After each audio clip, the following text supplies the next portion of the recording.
พ่อเธอนี่ไม่ใช่นกนี่นะต้นไม้ใหญ่นี่กระซิบบอกลูกมันนะปอบินบ้าใดแล้วก็ปอจะทำอย่างใดทำจะคือทุกสิ่งทุกอย่างคือลูกนกแล้วก็ลูกนกก็ถามต้นไม้ว่าอย่าเปิ้นยังบินได้แล้วเปิ้นยังบินต้นไม้ก็บอกว่าวันไหนนะเธอจะเธอมีคุณตีเธอหักสุดหัวใจเธอจะเข้าใจเองต้นไม้ตอบไว้อีกนะลูกนกพอเจ้ามีนะพอมีซึ่งจะแต่แสดงตัวเป็นปอนะตีเต็มไปด้วยบาดแผลนะมันตกตึงวันนะมันฝึกลูกมันบินแล้วก็บอกว่าปอบินได้หรอกปอบินได้หรอกเนี่ยต้นไม้มันบอกเนาะปอบินได้หรอกปอจะพยายามบินทำไมปอบินได้ปอมจะมีปีกปอจะพยายามทำไมเจ้ามีก็ยิ้มนะแล้วก็ลูกเบาๆลูกนกเบาๆพร้อมก็บอกว่าการพยายามทำยังเปิดคุณที่เฮาหักนั่นนะลูกเอ้ยนะมันบ่มีขีดจำกัดหรอกนะปอหักปอทำได้ทั้งนั้นนะทำได้ทุกอย่างปออยากเห็นดูบินกะนะปออยากเห็นหนูบินได้เปอสักวันหนูโตขึ้นมานะเปิ้นบอกให้ลูกมันนะปอก็ใครหนูบินได้สักวันหนูโตขึ้นมาหนูจะต้องบินไปสู่โลกกว้างไปชมความงามนะของดอยของภูเขาแมกไม้ต่างๆไปสอหาอาหารไปปะเจ้าหมูเจ้าฝูงเจอคนดีๆที่เขาจะอยู่เคียงข้างหนูยังไงล่ะไอ้น่ะปอหักหนูนะเนาะเจ้ามีมันบอกเหมือนลูกนกนะลูกนกบัดตอบยังสักอย่างปล่อยโตโดดลุ่งต้นไม้แล้วก็กระพือปีบแรงๆปรากฏว่าบินได้เลยสู่ท้องฟ้าอันกว้างใหญ่นี่มีพอตามต้นไม้พอจากต้นไม้นั้นโดยรอยยิ้มแห่งความสุขเนอะจนว่าน้ำตาคลอเบาใจหายเหมือนกันเพราะว่าลูกจะจากไปอย่างบ่มีวันกลับมาหาเฮาแล้วนะเนาะบินไปไหนก็บินไปเตอะบอกว่าลูกมันจะบินไปไหนบ่มีไผฮู้ได้แต่ลูกเม็ดลูกนกบินได้เขาก็สุขใจแล้วเนี่ยมีมันคืออย่างนั้นนะจนว่าตะวันตกตกต่ำไปแล้วเนาะลาลับเหลี่ยมเขาไปเจ้ามีก่อนนางเจ็ดแผลตัวเองนะที่มันตกก็ใหม่นะที่มันฝึกบิน พร้อมกับผองเงาของนกต่างหลายที่บินไปสุดขอบฟ้าแล้วก็หวังว่าจะไม่ลูกที่เขาหักลูกนกที่เขาหักแล้วบินอยู่ในวงอยู่ในหันแต่จุนรับตาไปหรือเปล่านะโดยความเหนื่อยล้าเนาะ ก่อนรับตาไปโดยความเหนื่อยล้านะเจ้ามีโคลาอย่างมีความสุขลับแต่ย่ำรับตาทันใดนั่นเองนะทันใดนั่นเองยังไม่ได้รับตาอย่างสนิทก็มียั้งแผ่นยั้งมาใหญ่ๆมาปกหุ่มไว้ลืมตามีมึนตาพอเนาะหันว่าลูกนกกำลังกาบใบไม้ตรงตึงมใจกัน ใบตรงตึงมันใหญ่เนี่ยเนาะกาบใบไม้มาหุ่มพร้อมกับอาหารแล้วก็ยาสมุนไพรมาสมานแผลนี่กับปอหมีโคล่าลูกนกบินมาจับไหลจับบ่าของเจ้ามีโคล่าเบาๆแล้วก็ซิบที่ข้างหูว่าหนูรักพ่อจบ แต่อย่างนี้เนาะซะได้เนาะอันนี้รักต่างชนิดนะอันต้นหนึ่งเป็นหมีอันต้นหนึ่งก็ขึ้นเป็นนกซะได้นี่นะเป็นนิทานบักเก่าเราฟังด้วยสดาของคุณแม่ทองคำพรหมมินนะปูนเปิ้นอยู่อินตะขินแม่แตงฝากมาเนาะวันนี้เป็นวันดีวันเมงก็สดใสวันใดก็มดปลอดปิ้นยอดมหาท่านนางวันนี้จะได้เต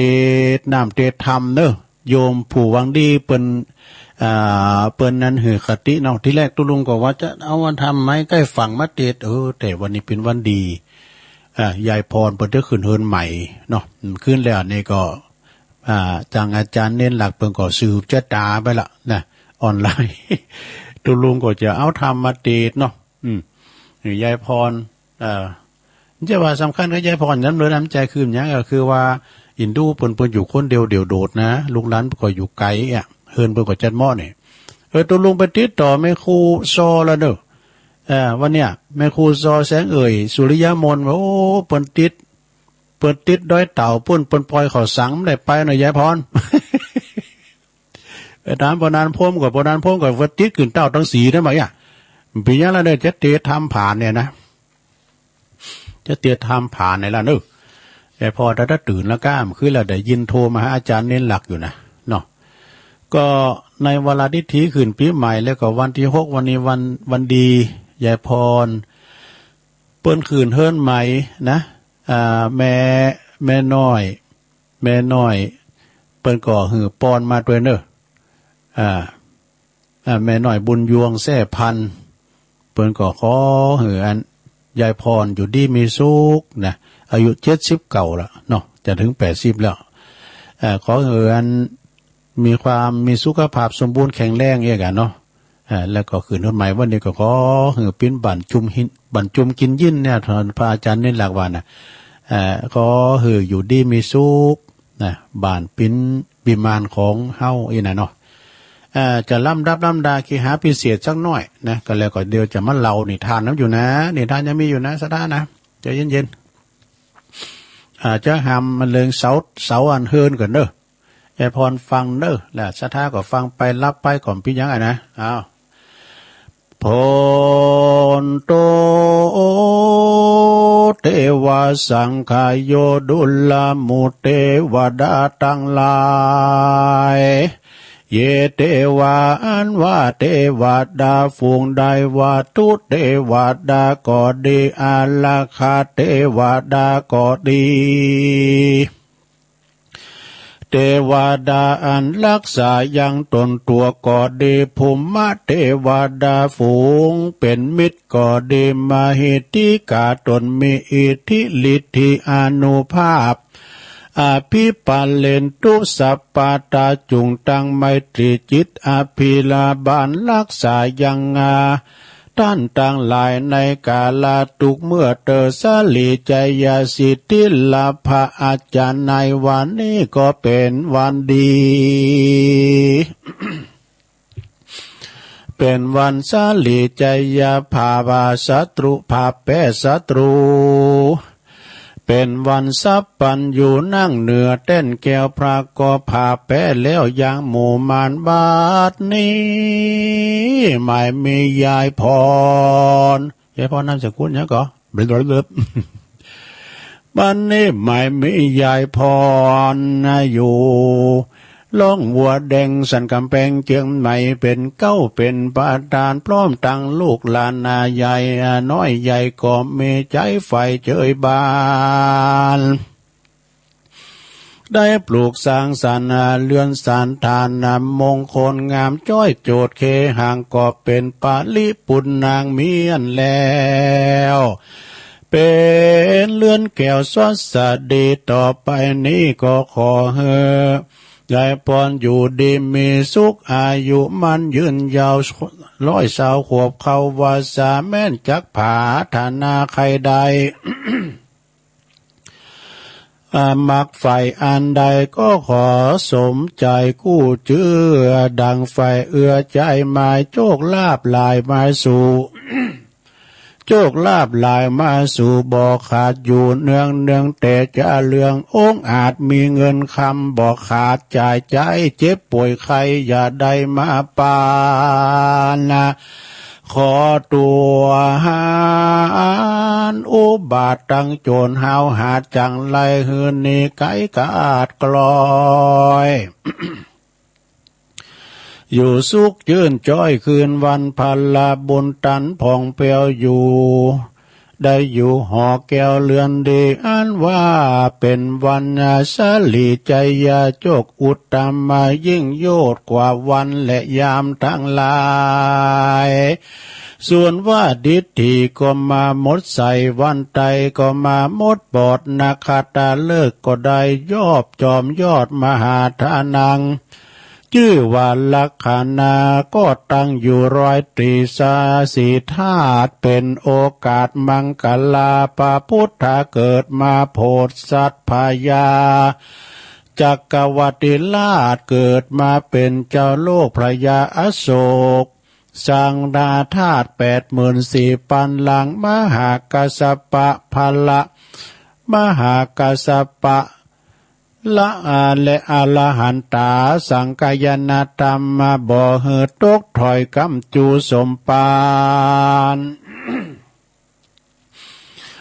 ได้ถึงการเป็นเจ้าสองปู่ย่าเท่าปลูกแปลง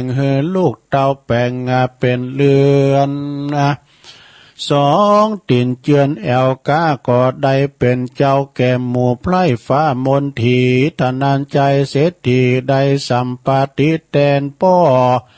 เทวดาเทวดากึดต่อคนผ่านกำจูปานกำสมปานมาใดเขาของมากใดสมกำปากจุปการอันอาจารย์นายวันนี้ก็เป็นวันดีสลีใจยาโจกอุตมะโยกเนืองนองฝนหาแก้วตกลงมาทมท้องที่เวียงเจตุตลนกรเมื่อก่อนก็มาปีนี้เดือนนี้วันนี้ยามนี้ตนกาลปะพฤกษ์พระผ่อนเกิดกลางเมืองปาลาณสีสะเปาคำดีลงต้าไปนาลงไปนากับคืนมาต้าเก่าเล่มสางเข้าเปล่าแล้วไปแล้วก็ป้อยมาเต็มคืนมาผู้จ่ายไปไถนาได้30 ไร่ขีไถน้อยใหญ่เกิดเป็นคำตั้งมวลตุกตาจาตุกตะสร้างสวนแปลงไร่ได้นางไข่แก่ได้นางแก้วไข่มาก้ำจูตนลวดป้นกังวลทุกสิ่งพี่น้องลิงไหลมาล้อมเม็ดแก้วต้อมสหายดีเข้าของเมเหลือใจใครใดอันใดก็ได้ง่ายดังใจเข้าของอันใดมีแล้วบ่ออกแต่ว่ามาพอกเหลือลายมีเลี้ยงงัวเลี้ยงควายก็แพร่เต็มคอกลูกน้อยออกเต็มทุนก็หากเป็นวันนี้แต่ดีลีควายทรปีป้ายแป้ป้อพระอาทิตย์สร้างพระอินตาสาห่างซึกต่อลวดผ่าแป้ไอสวนหมู่มานต่างมวลจิ้งเอาเต้นแก้วพระพุทธเจ้าก็ผ่าแป้แล้วยังหมู่มานะนกใส่แป้จ้างไปสารตัวอาจพยากุศลาได้นางยอดซอยงามจื่นจ้อยชื่อปภาวดี นางยักษินีไกยใจกาได้พรามป้อกาเป็นสามีกามาโหสถาตนมีอนุภาพได้ผ่าแป้คนใจบาปชื่อเกวัตพรามนะ พระยาอินตาได้นางงามหนุ่มเนาเตวีเก้าชื่อวสุจดาก็วันนี้ยามนี้แต่ดีลีดีโสภาล้ำเลิศย่าแม่ไม้ได้ปลูกต้นกล้วยเกิดเป็นเครือคำย่าจ่าสวนได้นางจำปางามผ่องแผ้วมาเป็นลูกแก้วพุทธาพุทเตเจ้าสากีและนางจำปีได้ไปพบใส่คุมคำแดงกลางไล่นางต่อมคำได้พ้นจากเป็นตาสายใหญ่ก็เพื่อเจ้ามหาวงปดปล่อยรับเอากับทิพยาธรปลายล้างก็ได้เป็นกู้เลี้ยงหมอนภริยาแก้ววันนี้เขาของออกไปแล้วป้อยคืนมาเทวดาซ้ำมาปั่นโจกพญาอโศกแป้ศัตรูป้อมองงูได้ดอกไม้คำกับพระยานาควีโบคาลปัตจากยักษ์งามาสู่เจ้าวรกิติกาจำเมืองจำปาไปอาลาธนาพระนอพระเอาพระนอนเนามาเป็นเจ้าแผ่นดิน ก็ปีนี้เดือนนี้วันนี้ยามนี้แต่ดีลีวันนี้เป็นวันดีบ่เศร้าบัดนี้สองบัดนี้ก็มียายพรมาเป็นเก้าพร้อมลูกหลานตันเตาเสาต้นหนึ่งนั้นเป็นชื่อว่าเสาดีล้ำเลิศเสาต้นหนึ่งนั้นชื่อว่ามังกลาภาเสดอุดมใจเสาต้นหนึ่งชื่อว่ามณีไสต้อนแก้วย่อมเหือแล้วดังกรรมกรรมผาธนาเป็นดังกรรมจาทุกสิ่งเสาต้นหนึ่งชื่อว่ามหาธนังมิ่งมวลเมืองเจ้าเลือนมีแต่จะเลืองมากเต่าสุขคำเจ้าบ่ขาดเศร้าต้นหนึ่งนั้นมีชื่อว่าวุติราชชื่นจอยมันมาภัยมานากากาดก้อยนิหายเศร้าต้นหนึ่งนั้นมีชื่อว่ามหาเตจาหลายเลืองราบพยาภาพภัยมานภัยโลกาไข้บอกไก่โควิดก็หายเสาต้นหนึ่งนั้นมีชื่อว่าโพคาบ่อไหลมวลเมเสาต้นหนึ่งนั้นมีชื่อว่าสุมิตาตีจมจื่นย่อมเหือเจ้าเรือนหอมเหินด้วยมิตรแก้วสหายเสาต้นหนึ่งนั้นมีชื่อว่าสุวรรณภายราชบัวบานเฮอเจ้าเรือนสุขสำลานจ้อยโจดมีเงินคำล้านโกดเต็มสางบ่อบกบางสักเตื้อคุณนางฝ่ายเอือคุณนางผู้ใหญ่ฝ่ายเอือคุณนาขอเจ้าแห่งญาลสินธรรมคำสอนแห่งพระบวรพระพุทธเจ้าอุอากาสะนั้นแล้วก็ขอเฮเป็นคาถาบ่อเศร้าคือชื่อว่าหัวใจเศรษฐีจี้ไข่มาแม้นว่าคนใดนานำไปกับใจกับตนกับตัวก็จักปาเฮมีโภคาสมบัติมั่งมุนมีนั่นแหละนาใจยาสิทธิทานนางลาพังโสติปาคายังสุขังพลังสิริอายุจะวันโนจะโปคังวุติจะยาสาวาสัตตวาสาจะอายุจะชีวสิทธิพระวันตุเตเดี๋ยวปัดขอให้หน่อยเนาะสัมปันตาสัมปันตาสัพพะขอสัพพะไปขอไปในก็ฮือถอนออกขอไปนอกก็ฮือถอนนี้ขอราวีแก่นกลาขอไปหลังอย่าได้มาอยู่ตาขอไปนาติดพ่อขอไล่โชดชากาลข้อปาลาหลายหลากข้อผิดปากเป็นกรรมข้อเป็นลำอย่าได้มาอยู่ไกลอันว่าข้อเจ็บและข้อไม่ก็แขวด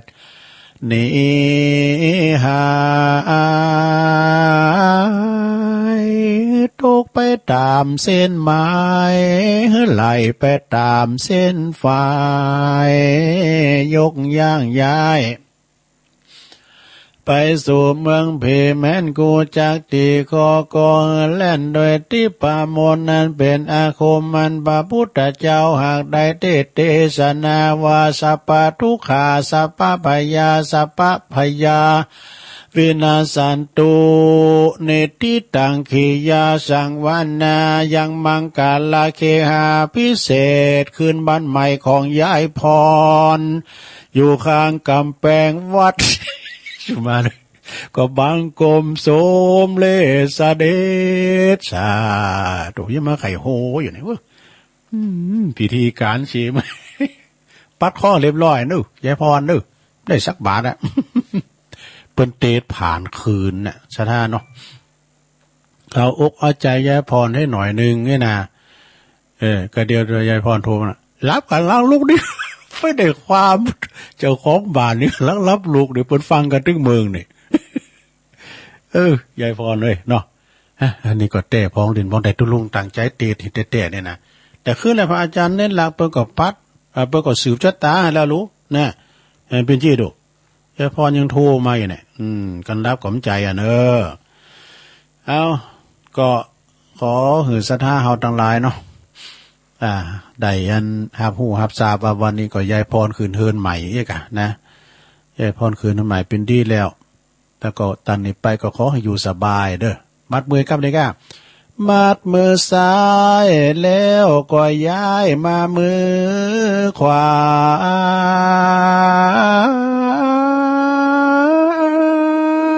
เอาละอาจารย์เหมือนเน้นหลักนะโอ้ผมว่านี่ก็ขอบคุณดันสมณเณรเอาหลักหนักๆเด้อตัวลุงมามันเต้นแล้วเปิ้นก็เรื่องลุดหนามาก่อนดูนะโอ้ต้องขอบคุณพระอาจารย์เน้นหลักหนักๆเด้อว่านี่มันก็ปิกมาพอคำเว้ยนะมันต่ำตั้นก็ขอเหือนเปิ้นออกมา3 โมงตัวลุงเขาหรือพอได้4 โมงปลายดูไปเต้นมันไกลเนี่ยดูวัดป่าแงะเมื่อก็ดูไปประชุมแต่ว่านี่นะสราญาติโยมเอ้ยไปประชุมกันปูที่วัดป่าแงะบนวัดของงานครูบาสัมมาโอ้วัดเปิ้นงามและเปิ้นจัดอยู่กลางตุงบนปุรันได้ธรรมชาติดีเนอะโอ้มันกลางตุงกลางหน้าในเปิ้นเยนากันเนี่ยโอ้บรรยากาศจะดีลมก็ดีโธ่เอาดีเนอะนะแล้วก่อนที่จะถึง4 โมงในตุลงเจ้าเรานี่ทานสักเหลิงกันเนอะอันนี้ก็เคยได้ยินท่านพระอาจารย์พระครูอภิวัฒนวิกรมเปิ้นเล่าละกรรมแต่ลุงก็เลยเอามาเล่าแถมเนาะนิทานเรื่องนี้มีชื่อว่าปอกกาซาลาเปาบรรจัยสุมาตรปอกกาซัมเผา500นะ500 กุน500 ทันนี่นะเปิ้นไปกะไปขายไล่ลองต่างบ้านต่างเมืองขำน้ำขำทะเลไปกันเนาะกีฬาดังได้ยินมาเนี่ยโรงการมาเมื่อนานแล้วเนาะยังมีเมืองยักษ์โอ้มันมีเมืองยักษ์เนอะมีเมืองยักษ์แห่งหนึ่งนะอยู่ในทวีปเกาะลังกาวะมีชื่อว่าสิรินครเนี่ยพวกนางยักษ์ทั้งหลายเนี่ยอยู่ในเมืองนั้นเป็นยักษ์แม่ใหม่ทั้งหมด ยักษ์แม่ใหม่ถ้าว่าคุณเฮอแตกแป้แตกมามันจะแถลงกายเป็นแม่ยิงงามว่ะนี่ถ้าหันว่าปอกาซัมเป้าเฮอแตกหยังแตกก็ปัดมาติเกาะนะเกาะลังกานะไม่ยิงงามๆวันนี้ก็จะมาแหละจะใจดีจะยินดีต้อนรับนี่หาข้าวปลาอาหารมาหือรับประทานพร้อมกับปอกาตั้งหลายเมื่อรับประทานอาหารกินข้าวอิ่มน้ำสำราญแล้วนางยักษ์ตั้งหลายในรูปร่างของไม่ยิงงามมันแถลงมาเป็นไม่ยิงหรอกก็เลยถามว่าตันตั้งหลายไปไหนมากันเนี่ยอุ่นเหนือว่าไปที่ไหนกันมาอะไรแล้วมาจะไปอย่างไรมาจะได้นะพวกกาตั้งหลายก็จึงบอกว่าโอ้เฮานี่จะไปกาไปขายต่างบ้านต่างเมืองพอดีก็เฮอซ้ำเป้ามันมาแตกนะก็เลยปัดน้ำมาเนี่ยนะปัดน้ำมาติดอยู่ที่ก้อนเนี่ยตังสุตรานางยักษ์ศินีต่างหลายได้ฟังดังนั้นแล้วก็มีจึงมีวาจาว่าโอ้ตันผู้เจริญต่างหลายจะเล่าความจริงเนอะฟังเลยนะป้ามาป้าไปบ้านมันก่อนแล้วก็มันก็บอกว่ากินข้าวแล้วเรียบร้อยเนาะมันก็ถามแล้วก็สามีเฮาเนี่ยนะก็ไปก้าวเฮอซ้ำเป้าอย่างทันเขาเนี่ยไปมาจ้านานนะประมาณ3 ปีแล้วบาหันปิกมาเลยนะไอ้ดูถ้าแต่ไปตกไปตายแล้วจะมันเด้อเนาะข้าพเจ้าทั้งหลายก็ปิ้นแม่ใหม่อยู่กับข้าพเจ้าทั้งหลายนี่เตอะได้นางยักษ์มันรอลงหรอข้าพเจ้าทั้งหลายจะยอมเป็นภรรยาของตันนี่นะเมื่อวันนางยักษ์ทั้งหลายจบดังนั้นแล้วพอกล้าทั้งหลายก็ปากันยินดีสีขาวยอมเป็นสามีของนางยักษ์ทั้งหลายฝ่ายนางยักษ์ทั้งหลายเมื่อว่าปอกล้านั้นยอมเลยก็ป้าไปสู่บ้านเมืองยักษ์มันไปอยู่เป็นภรรยาเป็นสามีกันตามอย่างหนแห่งโลกนี่นะเนาะฝ่ายนางยักษ์ศินีทั้งหลายนั่นก็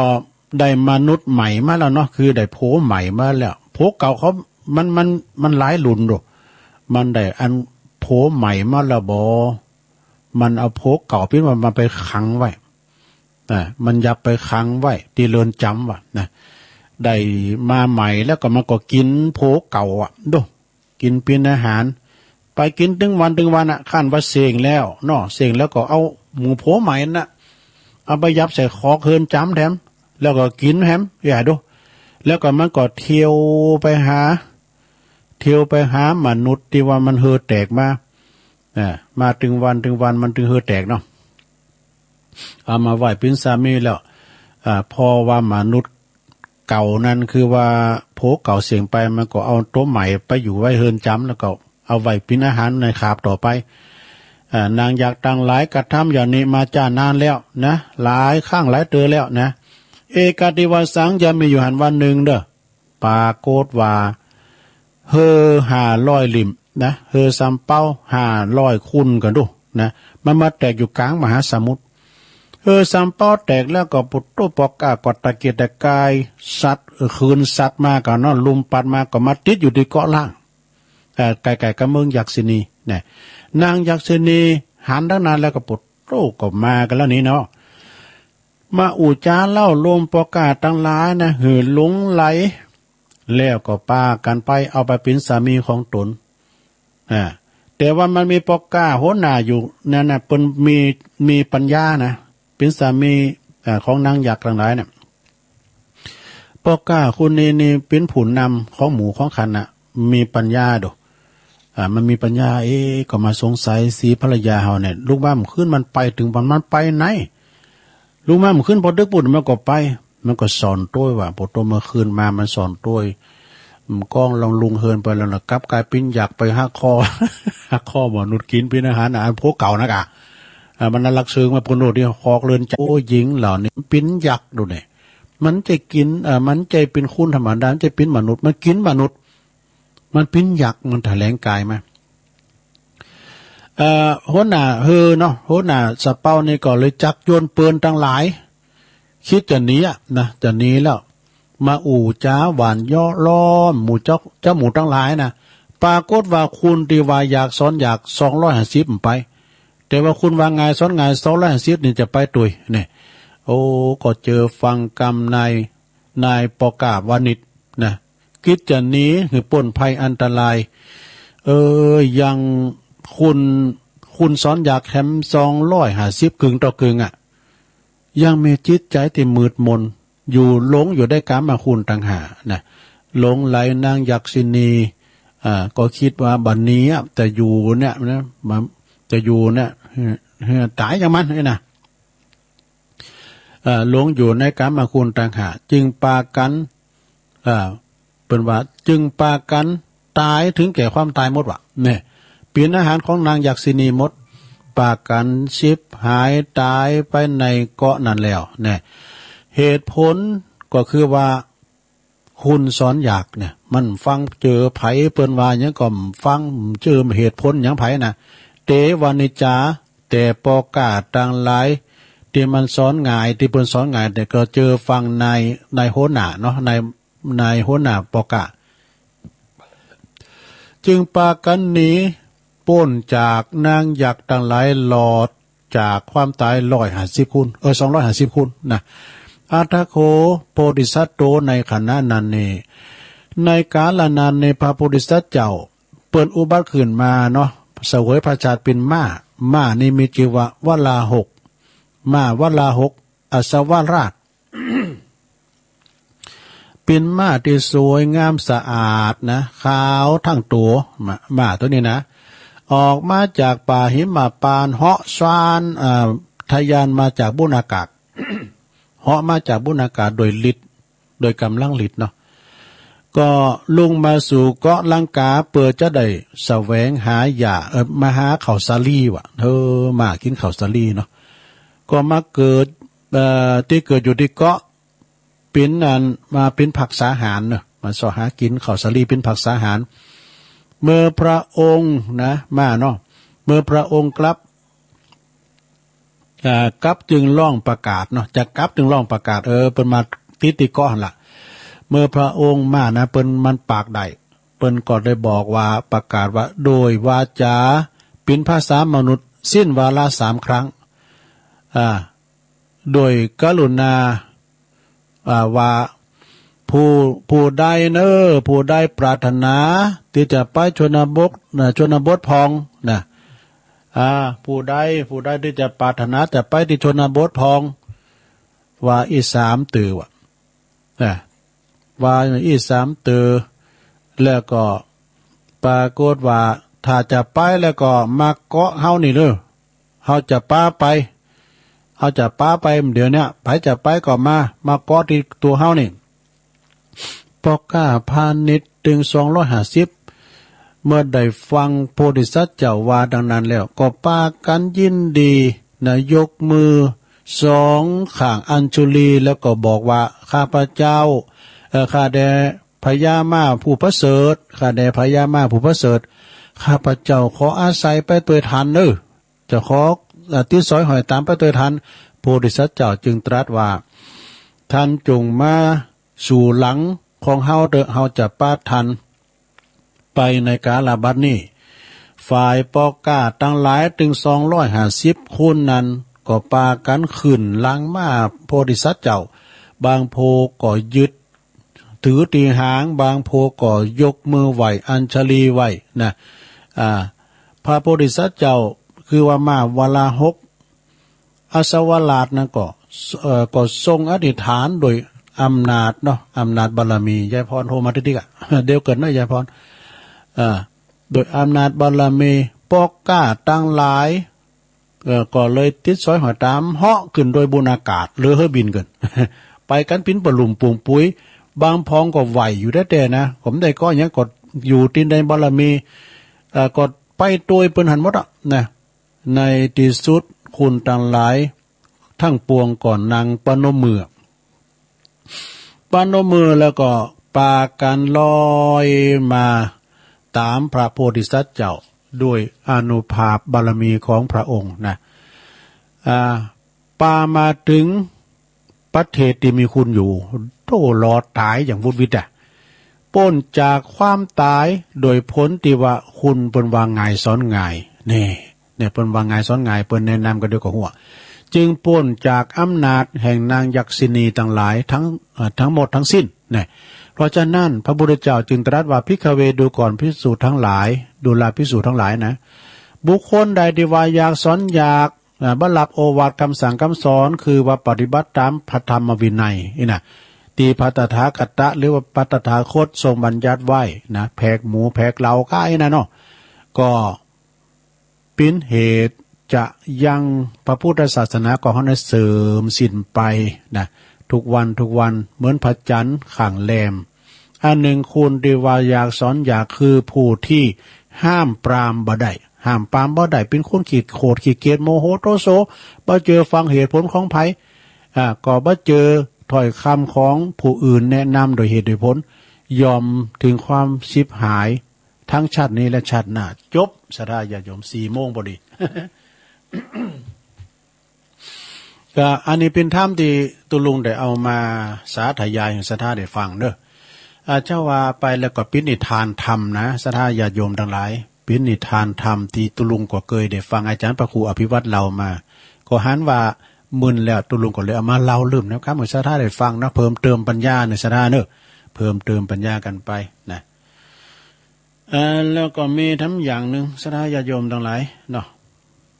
ได้กินได้ทานกันไปศรัทธาเนาะโดยเตจะบุญกุศลที่บรรดาพ่อแม่พี่น้องศรัทธานาบุญเฮาได้รวมทำบุญทำกุศลสร้างห่อข้าวไตห่อขอทงไว้ได้กินพบหน้าเตือนหน้ากันต่อไปวันนี้ก็เป็นวันพฤหัสบดีเนาะเป็นวันพัด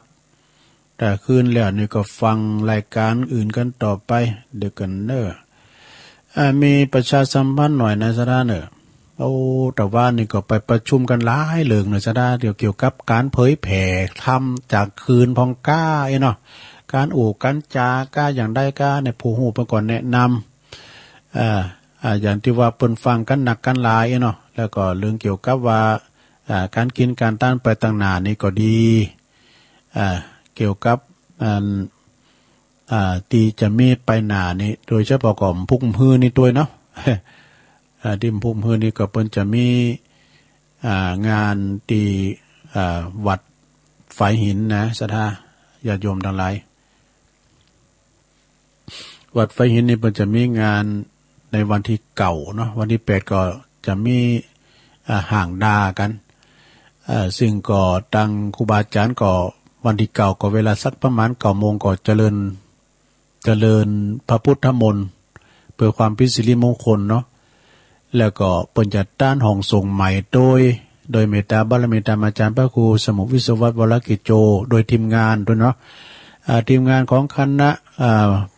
ธรรมะคลายเครียดโดยการนำของคุณโยมพิสมัยสุริโยดรพร้อมกับคณะเนี่ยเปิ่นก็จะไปออกรายการด้วยในวันเสาร์จับวันเสาร์ก็ได้วันเสาร์ที่8ที่เก่านะที่เก่าแล้วก็ไปรวมกันเด้อสถาไปที่บ่ได้ไปก็ฝากห้อมแต่ตั้งออนไลน์ก็ได้เนาะฝากว่าทางออนไลน์ก็ได้เนอสถาเนอในวันที่เก่านะวันที่8เนี่ยก็เป็นวันเริ่มงานละแล้วก็อันนี้ก็เดี๋ยวกันเนอเดี๋ยวก่อนอันนี้เปิ้นมีสถาญาติโยมที่เปิ้นรวมทำบุญเก้าอี้ก็หลายเนาะสถาเด้อสายตั้งไต่นี่ก็บันนะต้องไฟด้วยแดนบันประดุลเขาน่ะเป็น40-50แล้วก้าเนาะแล้วจือบ่จะมาหาอาจารย์พระครูบุญแล้วก็สายตั้งบันอันนี้ทำดูตั้งบันเวียงน้องหลองตั้งแม่เพนขาวเตี้ยเขาแล้วก็สายตั้งแม่จีรพันธ์ปุ้นเปิ้นอยู่เดนมาร์กเลยค่ะเนาะเดนมาร์กนะตั้งสายปุ้นก็ได้จะหลายแล้วเนอะตั้งแม่ขจารปุ้นนะแล้วก็สายตั้งงานหลวงพ่อมานิตหลวงพ่อมานิตทาวโรโดยสเก็ตคนหนักเหมือนกันด้วยสถาแก่กาเนาะแล้วก็สายตั้งองค์ขลุงในเมืองแถมก็เปิ้นต่างเป่าไว้300ตัวเดี๋ยวนี้ก็200แล้วก็ถ้าได้ถึงละนะยังเหลือหลายแล้วนะแพ้แต่เอาก็เอาเนอะ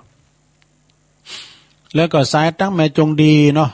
คุณแม่จงดีเชื้อกันทาอันนี้มาแหงเนี่ย100ตัวแล้วว่าพุทตู้โอ้100ตัวแล้วโดยผู้นำบุญเนาะของเฮาก็คือคุณแม่คุณปมอมรเนาะแล้วก็คุณแม่จงดีเชื้อกันทาอันนี้เป็นสะพานบุญแท้ๆกินตั้นเนี่ยเพิ่นก็ได้โป้เข้าไปจัดลายแล้วเนอะที่หันนะและเปิ้นได้อยู่100ตัวแล้วโดยเฉพาะเนาะหลวงพ่อตาทิฏฐธรรมโมวัดคลองศิลานี่นะฝางหลวงพ่อตานี่เปิ้นเอา50ตัวดูโอ้50ตัวก็7,500เนาะแล้วตุลุงก็ไม่ได้อ่านและจือเปิ้นอย่างแม่คุณแม่จงดีนี่เปิ้นเอาและจือมามันก็แหละมันหลายเหมือนกันเด้อก็อ่านวันรุ่นเนาะแม่จงดีเนาะคือสายตั้งเมืองฝางได้100ตัวแล้วเนาะขอบคุณหลวงพ่อตาเนี่ยเพิ่นก็ว่าฟังรายการตลอดหลวงพ่อตาทิฏฐธรรมโมตุลุงฮู้จักดีกะก่อนนี่เปิ้นจังมาจอยอาจารย์สุรพลที่วัดสองแควก็เลยมาฮู้จักกันที่หัน หลวงพ่อตานี่80แล้วก้าเนาะพุทโธเปิ้นเต็มปอกล็อกอย่างแม่จันนี่แข็งแรงเด้อหลวงพ่อตานะเปิ้นอยู่เมืองฝางเนาะก็ขอบคุณเนาะแล้วก็หลายๆท่านที่เปิ้นฝากห้อมมาก็ค่อยอ่านกันวันรุ่นเนาะปอนนานเติ้งนี่เปิ้นอยู่ฝางอยู่นี่อยู่วันบ้านป่าหกตำบลดอนแก้วอำเภอแม่ริมนะเปิ้นว่าเป็นแฟนพันธุ์แท้ฟังมา2 ปีปลายแล้วอ่ะนะเปิ้นออกโครงตาลน้ำวัดที่เก่าเด้อเน้อเปิ้นจะออกโครงตาลน้ำนิ่มซี่เสงนะเปิ้นอยู่กับนิ่มซี่เสงมั่มเดี๋ยวนี้เปิ้นยังเล่งอยู่อีดอกเปิ้นว่านะปอนนั้นเติ้งนี่เปิ้นก็จะเอาโครงตาลน้ำมาโดยที่วันที่เก่านะที่วัดฝายหินเน้อพอจะออกโครงตาลก็ได้เน้อพอจะมาออกโครงตาลจะเล่งเพลนก็ได้ในสถานเน้อนะยินดีต้อนรับเนาะติดต่อได้ที่โยมคุณโยมพิสมัยสุริโยดรนะประธานแล้วก็งานต่อไปสดาญาติโยมทั้งหลายเดี๋ยวกันเด้อตุลุงก็มีข่าวสารนะแล้วก็มีที่เปิ้นมาเพิ่มเติม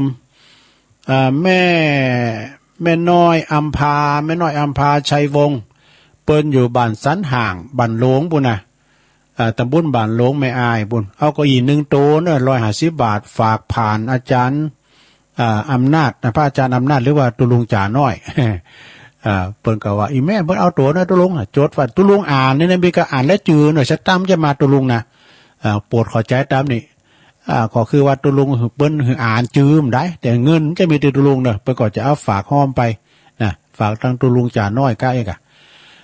แม่บัวบุญมาอำเภอเทิง2ตัว300 บาทแม่ศรีธรเปรมจิตจากหนองบัวชัยปราการ1ตัวเนอะ150 บาทก็ขออนุโมทนาด้วย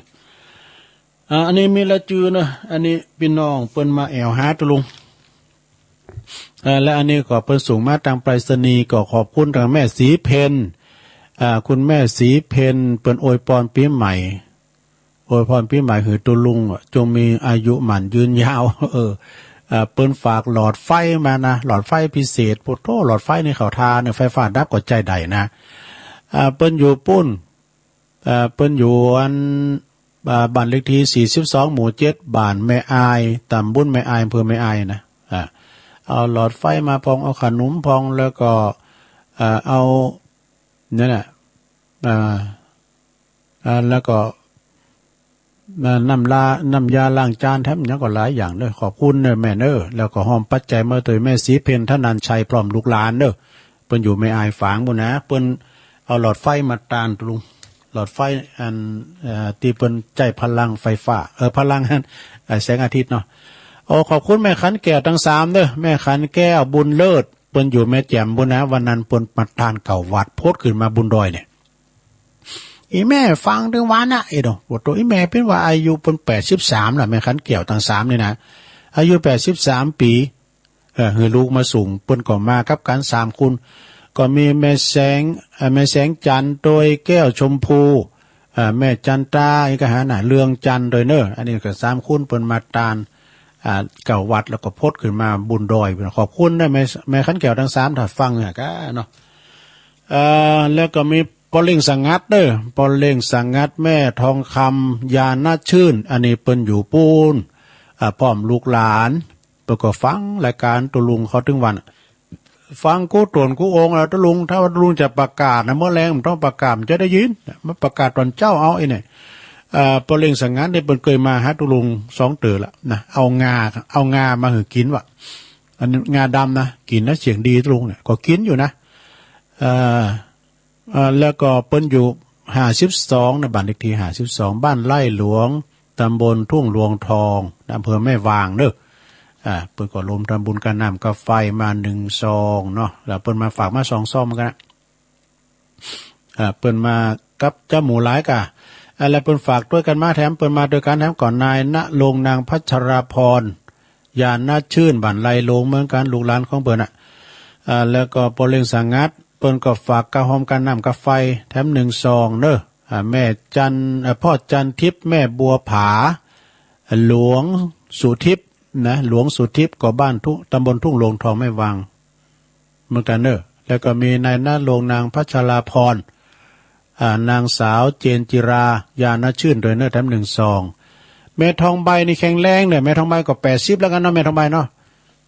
หงใสนะแม่ทองใบนี่ก็บั่นไล่โลเหมือนกันเด้ออีแม่เนี่ยออกกำลังถึงวันน่ะแล้วก็อาบน้ำกุดเจ้าหน่อยว่าโอ้โหเฮาในหนาวเนี่ยบ่ลมแรงเอาห้ามไข่อาบก็ได้ซุมาอาบกะแม่เปิ้นออกกำลังเราโอ้แข็งแรงเด้อแม่ทองใบนี่นะอย่างก็จ้างเต้อตู้เนี่ยแม่นี่อยู่คนเดียวลูกหลานก็อยู่ใกล้ฮะเนาะน่ะออกกำลังถึงวันน่ะแล้วก็มีเงินมีคำมีก็ตามเรื่องของร่างกายเขาสมบูรณ์ถูกแต้อันนี้ฝากห้อมโดยนางแก้วในแม่ทองใบหงใสอันนี้ผมว่าปักกันเนอะปักกันปูนบัดปังแงะอีแม่อุ้ยลอยแสนพิษเนี่ยแม่อุ้ยลอยแสนพิษจะฟังจ้ะแรงขันเจ้าได้ทำได้ยินก้าปนอยู่บ้านปังแงะหมู่5ตำบลแม่เจดีอำเภอเวียงป่าเป้าปะอันนี้ก็ตู้ยองไงเนี่ยอีแม่ฟังถึงวันเนอะเนี่ยฟังตอนได้หมู่นี่ตอนเจ้านี่มันได้ยินก้าเนาะขอบคุณเนอะสถานเนอะที่ได้ทำบุญมาเนาะเอาปอนนี้ก่อนเอาปอนกันตึงลงตึงหลายนะสัพพิติโยวิวัจจันตุสัพพะโลโกวินาศตุมาเตภวัตวันตรายโยสุขีติคายุโกภวะอภิวาตานาสีลิสานิจัง พุทธาปัจจายโนจัตตารโอธัมมาวัฏันติอายุวันโนสุขังปะลังสาธุสาธุสาธุ ที่แรกตุลุงจะเตะทำทั้งอย่างนั่นหนอโอ้กึดจะได้ผู้หวังดี เตะทำให้อันยายพรเนี่ยโอ้ก็มาปิ้งตอนนั้นกะก็เลยเอาทำนี่มาตีแต่ก็ไม่ได้รีบสักกรรมก็คู่คักพอหน่อยเนอะยายพรเนอะ ขณะดีๆทำก็ติ๊กมาดีๆยายพรก็ ก็ขอประกาศข่าวสารงานบุญวันดีเก่าก็ว่าไปแล้วเนาะวันดีเก่าก็ไปลืมเนอปาการเนอตีวัดฝายหินเนอองค์ขลุงในเมืองเมื่อคืนวันที่8นี่ก็ไผที่ว่าหมู่ในเมืองน่ะจะไปแอวหาเนาะสามเณรเอาลักก็ดีท่านพระมหาสมชาติก็ดีแล้วก็พระอาจารย์นิพนธ์หรือว่าโยมพิสมัยเปิดจะจัดรายการสดๆเนอะไปลมรายการแล้วก็ไปฟังกันได้เนอะที่วัดฝายหินนะตุปีหนุ่มเปิ้นจะถ่ายทอดเสียงออกด้วยลูกเน้นน้อย เปิ้นจะถ่ายทอดเสียงออกด้วยนะดอกไม้บานไม่บานตลอดปีโอกาสดีไม่มีบ่อยครั้งขอเชิญสาธุชนผู้มีจิตศรัทธาเข้าร่วมพิธี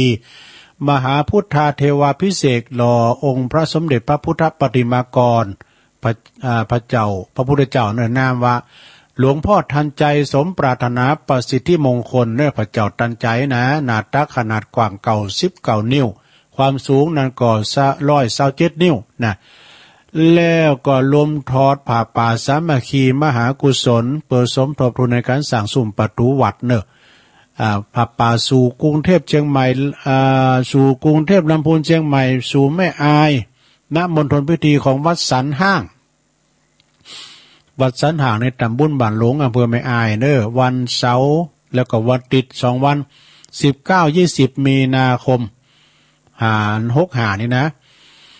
พิธีบวงสรวงเวลา9 โมงแล้วก็พิธีมหาพุทธาเทวา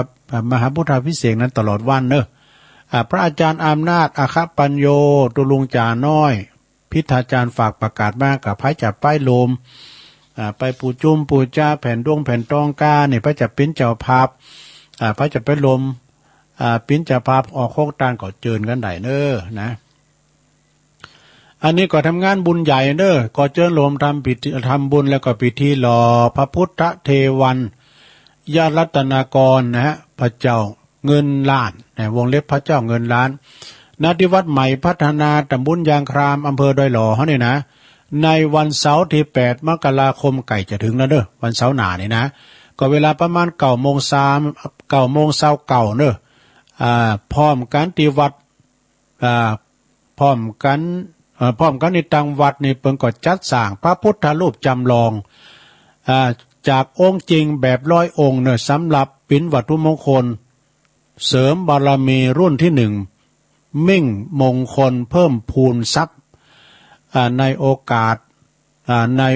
สมโพธิครบรอบ50 ปีของการตั้งวัดเนอะวัดใหม่พัฒนานะเปิ้นตั้งวัดมาได้50 ปีแล้วผู้สนใจก็สั่งจองได้เนอะตั้งแต่วันนี้เป็นต้นไปในเมตตาบารมีตามอาจารย์ท่านพระครูสถาพรพัฒนารังสีท่านเจ้าคณะตำบลยางครามแล้วก็เจ้าวัดใหม่พัฒนาเนอะงานบุญใหญ่นะก็ไปกินไปทานกันได้นะขอเชิญรวมทำบุญออกเม่นพระราชทานเพลิงศพนะของท่านพระครูวรวัฒน์วิบูลย์นะตุลุงบุญนะอดีตเจ้าอาวาสวัดหนองหอยตำบลป่าซางอำเภอป่าซางจังหวัดลำพูนนะในระหว่างวันที่16 ถึง 21 มีนาคมเนอะ16 ถึง 16นี่เปิดจะหลากพระศาสตร์และวันที่21นี่ก็เป็นงานพระราชทานเพลิงศพเนอะที่วัดหนองหอยตำบลป่าซางอำเภอป่าซางเนอะท่านพระอธิการนิเวศตุปิเวศนี่ก็โตเป็นได้รับตำแหน่งเป็นเจ้าวาดแดนซึ่งเป็นลูกศิษย์กตัญญูของครูบาด้วยนะเปิ้นจบปริญญาเนอะตุปิเวศเนี่ยนะบทกอดตุลุงกันนะเนี่ยโธ่แล้วก็ขอบคุณทาง ปอหลวงบ้านก็ดีท่านสทก็ดีแล้วก็ปอาจารย์ปินนานเช่าเด้อใจเมืองมัคคณายกก็ท่านเป็นปอาจารย์วัดปอาจารย์ปนันเช่าเนี่ยเป็นตุปิเวศนะได้ไหวน้องก็ยื้อตัวเป็นจานเนี่ยเปิดพิจูเจ้าเนาะ227กับศีล5 แล้วก็พี่นันแดงเนี่ยพี่นันแดงคำปัญญาในก็ศิษย์อาจารย์เดียวกันก่อนนี่ก็รวมโบสถ์ด้วยกันนะครับตุลุงพี่นันแดงนี่เปิ้นก็อยู่หน้าวัดน้ำดิบหลงลูกศิษย์ของอาจารย์ตุนาธรเหมือนกันเนาะพี่ว่าเปิ้นไปปิ้นเขยอยู่ปุ่นน้องหอยไปปิ้นไวยาวัจกรวัดเนี่ยพี่นันแดงนะพร้อมกับคณะกรรมการด้วยนะศรัทธาญาติโยมที่วัดหนองหอยต่อไปงานต่อไปก็ขอเชิญโลมทำบุญ10 ถึง 14 มกรานี่นะ10 ถึง 14 มกรานี่ก็เปิ้นจะเข้าปฏิบัติธรรมเข้ากรรมที่วัดดอยแก้วตำบลดอยแก้วอำเภอจอมทองเนอะแล้วก็ขอเชิญโลมทำบุญนะอันนี้ก็งานออกเมนประชุมเพลิงศพบำเพ็ญกุศลศพของท่านพระครูอดุลขันตายาธรตุลุงสอนขันติโกอดีตเจ้าอาวาสวัดสันติวนารามวัดตาลุกบันสันตาลุกบันสันตำบลเวียงหนองตำบลหนองร่องอำเภอเวียงหนองร่องจังหวัดลำพูนเนอะในระหว่างวันที่19นี่เพื่อจัดต้านพระศาสตร์นะแล้ววันที่20นี่ลากพระศาสตร์อาราธนาศพขึ้นสู่เมนใหม่นกหัสดีลิงแล้วก็วันที่23นี่เป็นวันประชุมเพลิงศพเนอะที่วัดสันติวนารามนะงานปล่อยหล่อในสระเนี่ยไปกินแม่ตาเดี๋ยวกันตุลุงก็จะได้ไปอาจารย์สุวิทย์ประภัสโรตุบิเกี่ยวฝากประกาศมาเนอะแล้วก็จะไปลืมในสระเนอะอันนี้ก่อนวันที่11 มกราหลังจากที่พุกวันฮื้อเนี่ยวันที่เก่านะตุลุงเขาไปนอนปุ่นแล้วก็จะโหลดไปป่วนนะโหลดไปนอนดอยนางแก้วมันรับดีเฮ้ยมันโมน11 มกรานี่จะเป็นวันตาลจอฟ้าป่านลุ่มเนอะแล้วก็สืบชะตาเจ้าภาพใหญ่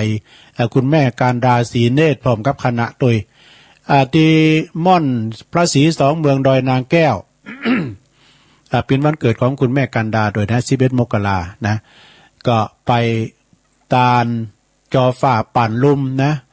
พระสงฆ์จำนวน30 รูปกันนะดูนะที่เปิ้นจะมาเข้าปริวาสแล้วเปิ้นจะไปสวดมนต์นะ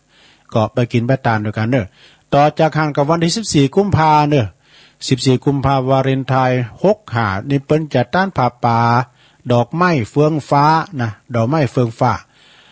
ก่อนเขาว่าดอกกะลุงน่ะจือเปิ้นทำจือน่ะดอกเฟืองฟ้าเนอะปัจจัยว่าดอกเฟืองฟ้าอย่างเดียวนะภายมีใบเก้าเซลกะเนี่ยหลายอย่างเนอะเก้าที่มันเป็นเบญจพรรณเก้าซอลอค่ะเนี่ยก็ซอลอดอกมันงามเนาะก็เอาไปได้แล้วจัดต้านเก้าอี้ด้วยเนอะเก้าอี้นะเดี๋ยวนี้ก็เปิดต่างเป่าไว้300เดี๋ยวนี้เกือบถึงแล้วเนี่ยแพ้ไม่ได้ไปสั่งจองก็ไปสั่งจองไงเนอะเอาใจในมอนภาษีสองเมืองต่อเนอะ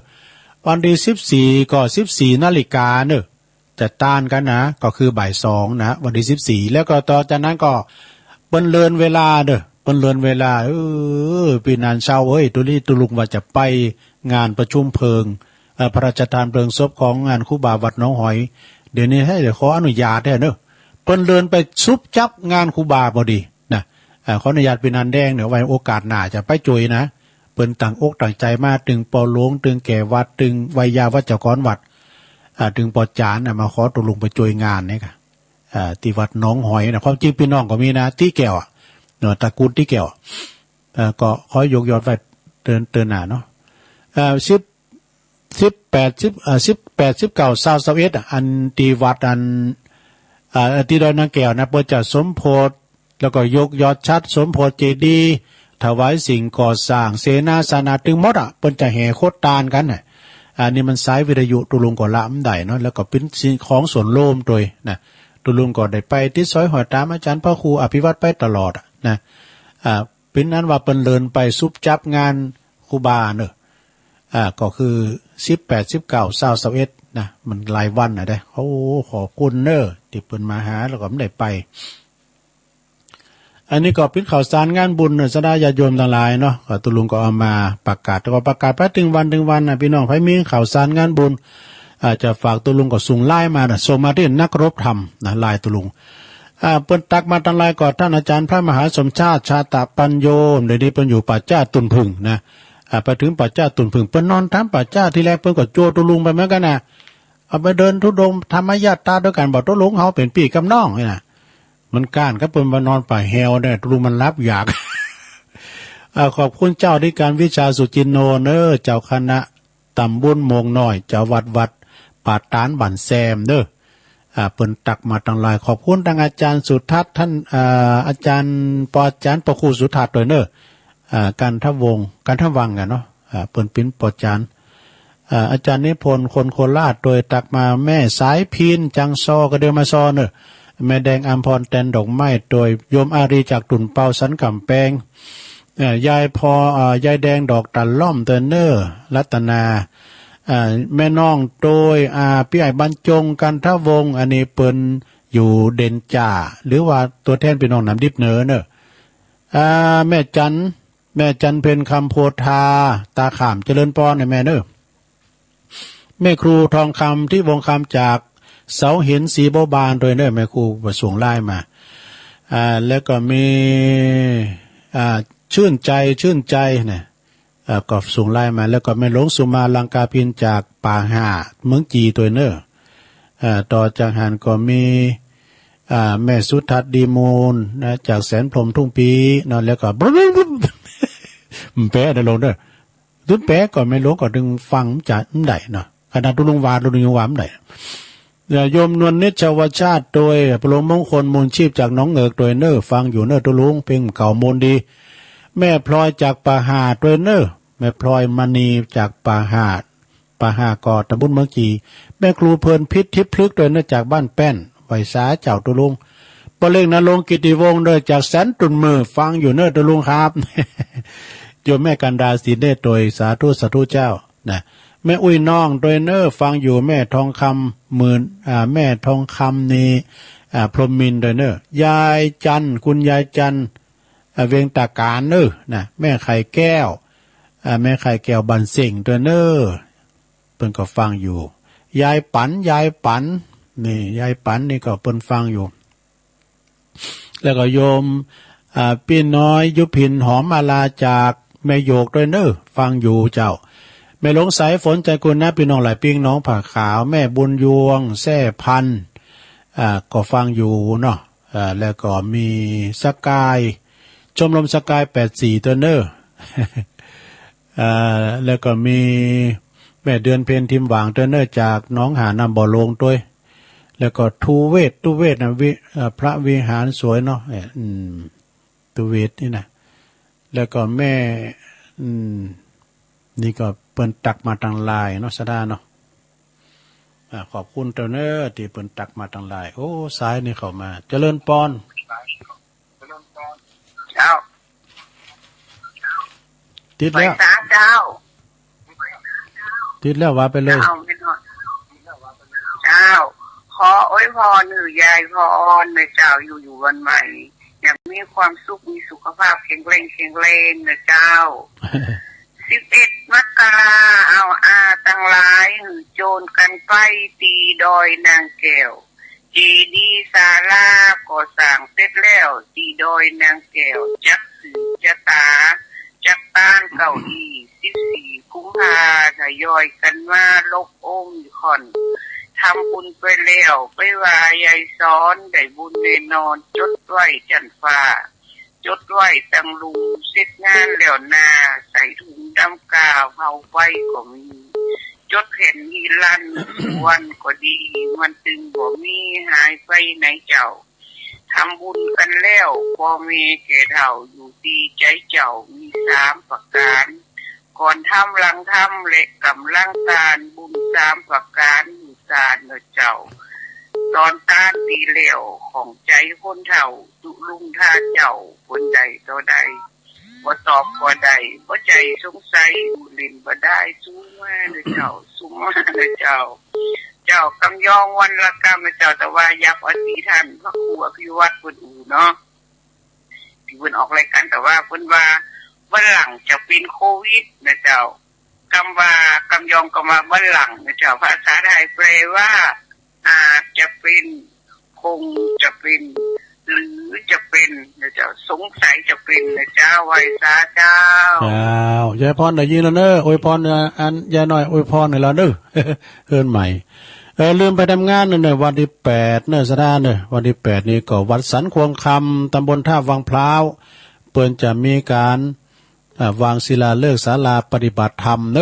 โดยเมตตาบารมีธรรมอาจารย์พระครูสาธรวีรกิจเจ้าคณะตำบล ตาวังเปาเนาะวัดสันโคงคำนะวันที่8เด้อป้ากันที่วัดสันโคงคำเจริญปอนเจ้ากับไว้สาเจ้าตุลุงจังซอมาแล้วเอาเลยอันเดี๋ยวต่อทำวันใหม่ใหญ่ขอสักหน้านะเจ้าค่ะโอ้เขาทากะเอาเลยขอทำมันพิศาจะได้อภัยจิมเนอร์เจ้า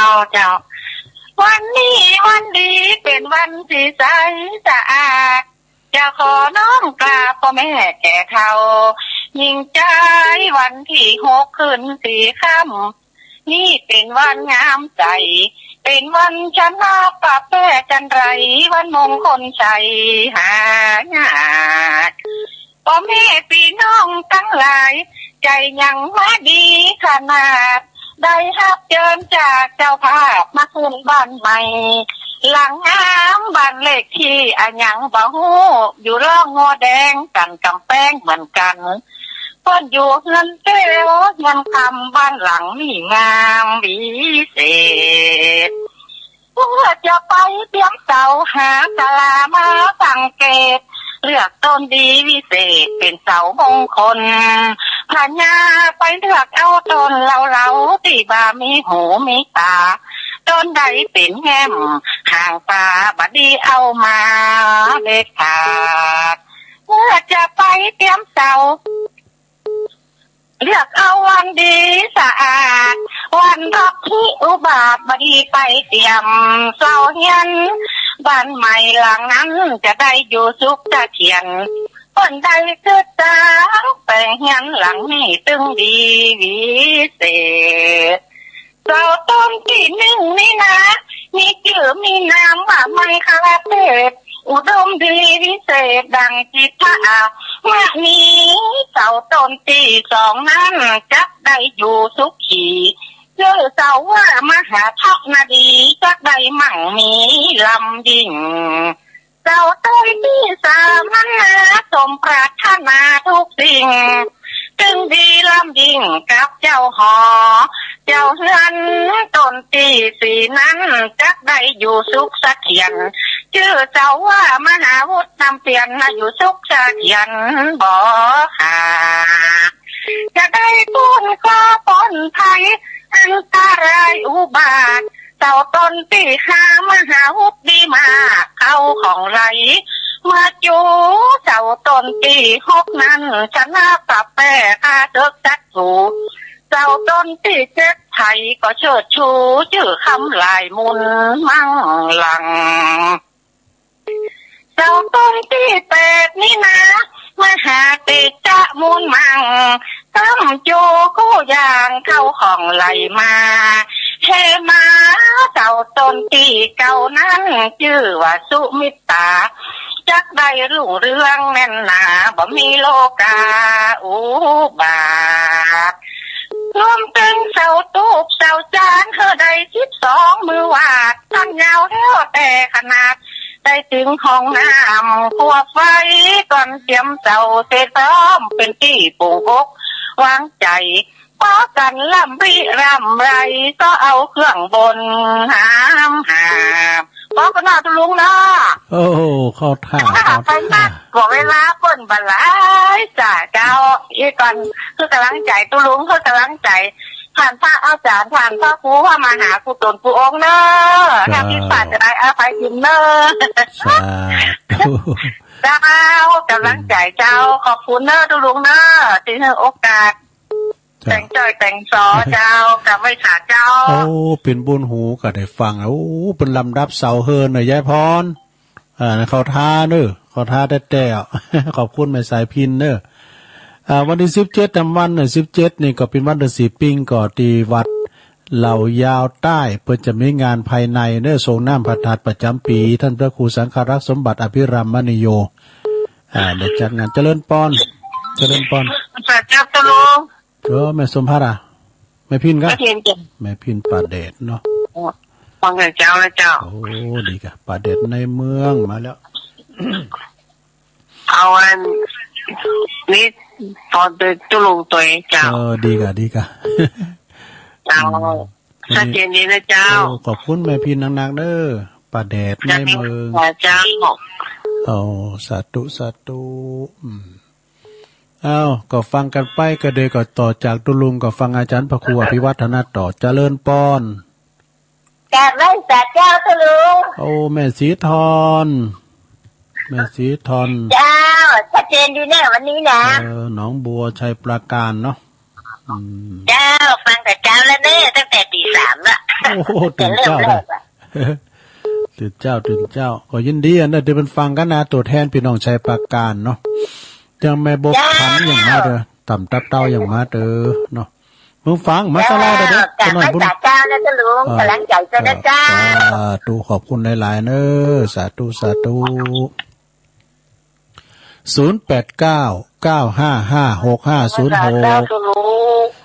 นั่งไม่ได้กินอยู่พอคือเมตตาเนาะเมตตาในนี่ของตุลุงสบายดีเด้อโอ้ขอบคุณหลายๆกันแม่มันวันนี้จะเป็นเด้อแม่ก็เหมือนกันเน้อขออยู่ดีมีสุขเน้อสุขภาพแข็งแรงเด้อเจ้าเมตตานะเมตตาในแจ้ห่มลำปางสาธุเจ้าเจริญปอนสาธุอ้าวโทรขอมาแถมเวลาทุงหลายอยู่เนอะเจริญปอนกับไว้สาครับตุลุงโอ้มาแล้วก็แล้วจะพาพิงไปทางเมืองฝางปอน้อยบุญปันเขาของเขาแล้วล่ะยินดีกันเด้อได้ใหญ่พรขอให้มีความสุขความเจริญบ้านเรือนใหม่ก็ขอเขาอยู่มีสุขอะไรแม่ของแม่สายพินก็ขออยู่ดีมีสุขเลยจักซอเขาประจำคืนเขานะประจำคืนเขากะเอาดีแต่ละมหาบริเหมือนยินที่ไหนนะถ้ามีที่ไหนอ่ะบรูอันนี้ศิลปะอ่ะเนี่ยขับไหว้สาธุลุงเนอไปเขารับใจฟังตลอดจะไปเสียวกันรักเนอโดนเนอขอโทษเลยสาธุจังเสียวพอหน่อยว่ามันหลังแต่ไปสวนมันตื่นมันก็ตื่นบนลำแต่ว่าน่ะกระท้อนเจริญปอนเจ้าไว้สาเจ้าท่านนานยกให้ฟังอยู่เด้อแม่จันสีมาแล้วสุขาเจ้าชัดเจนดีเจ้าชัดเจนดีแม่จันสีสุขาชัดเจนเนาะท่านนานมาถึงไหนแล้วก็เจ้าแจงโหรินเนาะฮะยังอ่ะ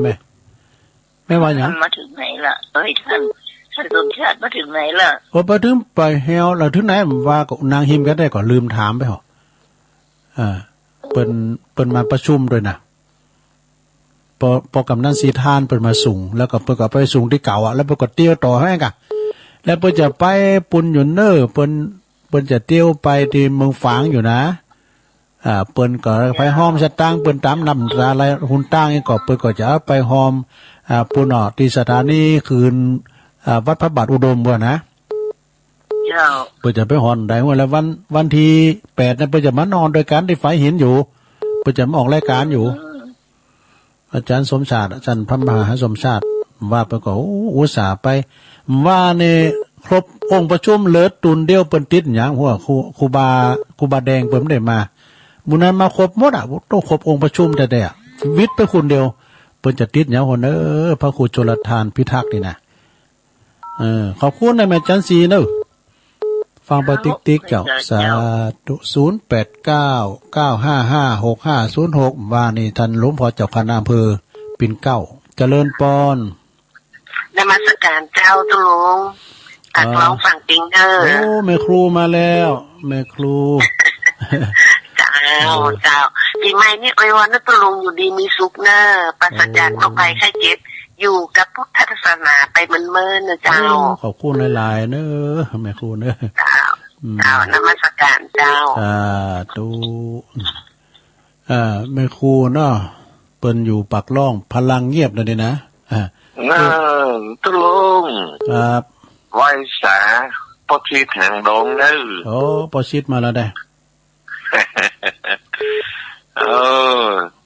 ปีใหม่นะสวัสดีปีใหม่เนอะอยู่ดีมีสุขดีละอยู่ดีมีสุขเหมือนกันนะปอชิดเนาะครับผมชิดหางดง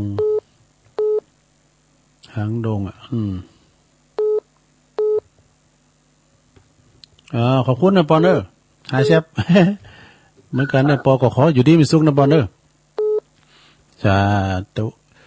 คุณแม่ครูสุพรรณาอิมังตัวเนื้อปากล่องเปิ้นฟังตลอดเอิ้นแบดตางานอาจเจริญปอน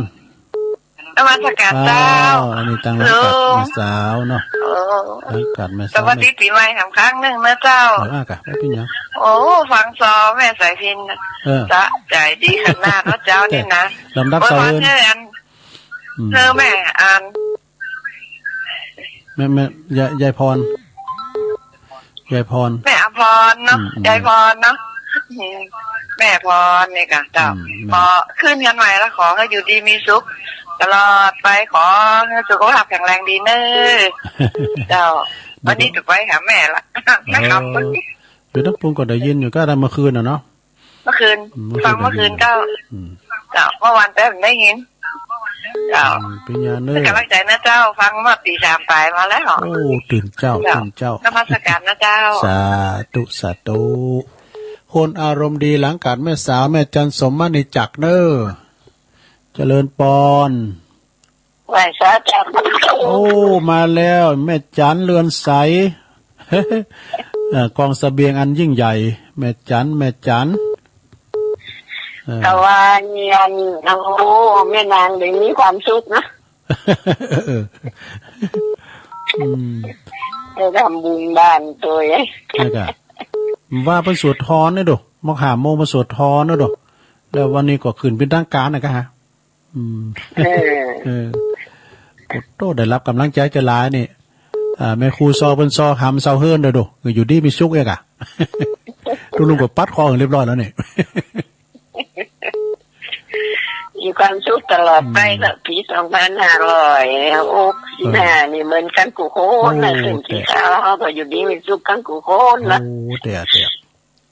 แจ้งมาก็ได้อาหารตั้งใจแล้วเตี่ยมันโมดอกโมดใจก็วิทยุอ่อนเนี่ยแม่น่ะโธ่เตี่ยก็กินนี่เนอะลูกโอ้ขอบคุณแม่จันได้หลายเนอะเจ้าไว้เจ้าโอ้แม่จันก้าแม่เดือนเพ็ญก้าเนี่ยมึนๆนะเปิ้นก็มาเหยียบไปกำเนี่ยก็ขอบคุณหลายๆเนอะดีใจเจ้าเจริญปอนแม่เจ้าแม่จรูนโอ้แม่จรูนว่าไปป้านคุณก็ว่าแม่จรูนว่ะเงินขนาดอ่ะโคตรไว้มันบ่ตันต้นก็จะปล่อยไปอย่างอ่ะแม่จรูนปกปิงเมืองอาจารย์เป็นจะได้ห้องเจ้าตังปูน่ะดีก็อยู่ดิมันป้อนหนาวก่อนดูกำลังดีนะเจ้ากำลังดีจ้ะกำลังดีดูแลสุขภาพด้วยวันที่เก้าเจอกันแม่น่ะวันที่เก้าป้ากันแน่นอนเนาะไปเจอกันร่วมทำบุญตัวดีกันเปิ้นชัดละฮะเปิ้นที่ศาลาโดยถ้า4-2 เมืองเนาะแม่น่ะแม่น่ะเจ้าสาธุเจ้าขอบคุณเนอแม่เนอโธ่อันนี้กูบารมีก็ปอภัยบูญเนอแม่จรูนปอภัยบูญปกปิงเมืองนะโอ้เปิ้นนักลาบุญไปที่ไหนก็ไปกินเป็ดตาลเจริญปอนข้าพเจ้าตุลุงแม่สมพัฒน์เนาะเจ้าเจ้าแล้วแม่ย่อยสันทรายเจ้าขอตุลุงสุขภาพแข็งแรงนะเจ้าอยู่ดีมีสุขเจ้าขอบคุณหลายๆเจ้าสาธุ4-6-5นี่เนอเหมือนกันเนอแม่ก็เหมือนกันเนอหนาวก็จะลงนะคุณอ่ะพอดีร่มพอหนาวกันเนาะหมกปอนเนี่ยหมกปอนเจ้ากำลังใจตุลุงนะเจ้าขอบคุณหลายๆเนอสาธุอ้าวสายต่อไปแม่เพ็ญว่าไปเลยเจ้าว่าเจ้าแสงไฟสว่างตาแสงธรรมะสว่างใจด้วยแสงไฟสว่างใจด้วยแสงธรรมเจ้า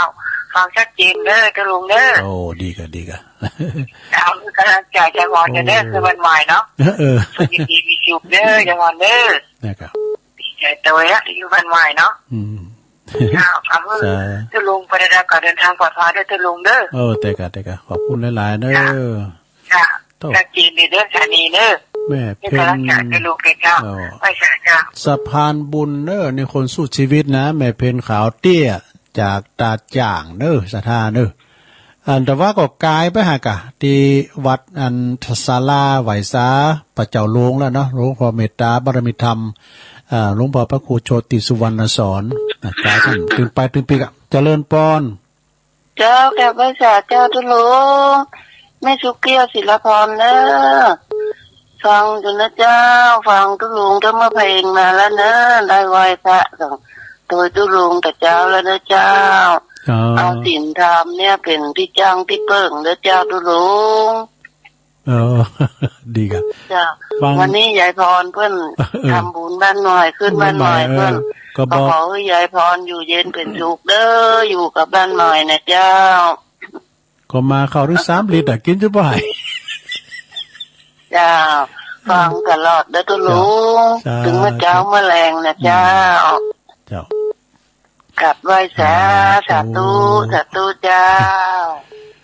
กินจะพอให้ไม่จะได้ตุลุงมันบ่อิ่มนะมาเข้าถึง3 ลิตร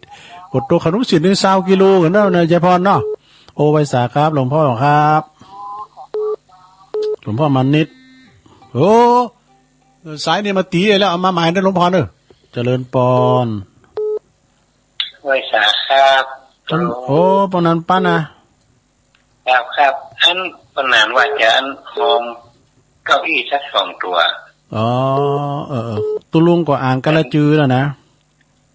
ไปส่งเข้าตู้ให้เจ้านี่จะคือตู้ส่งลายไปเรื่อยได้กัน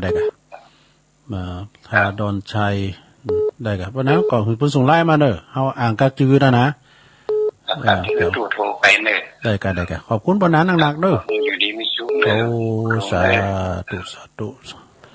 วันนั้นปั้นเนี่ยเปิ้นปิ้นปดจานวัดโดยนะแล้วก็เปิ้นอยู่ท่าดอนชัยนะไกลๆครับห้องยาบันทาเจริญปอนมาซะจ้าตุลุงนั้นคนยองโอ้แม่อุ้ยอินเนาะอุ้ยอินเลยเจ้าฟังตุลุงตลอดนะเจ้าแม่สาบเสมอตัวแทนรายการหลาย3 โมงเวลาว่าได้ยินแต่เนาะนะครับเป็นอย่างกันแหละเนาะโอ้ฟังซอมเจ้าประตูแม่ใส่ปิ้นเป็นซอหำอ่ะจ้าเป็นกำลังจัดข้าละอ่อนจุดละอ่อนไปให้ตุลุงอยู่เนอะโอ้เดี๋ยวโอ้บ้านนี่โควิดจริงๆว่าได้เนาะบ้านแม่แก้วแม่คันแก้วทั้ง3เปิ้นมาแล้วเนาะแม่แจ่มตัวบ่ใส่สูตรมา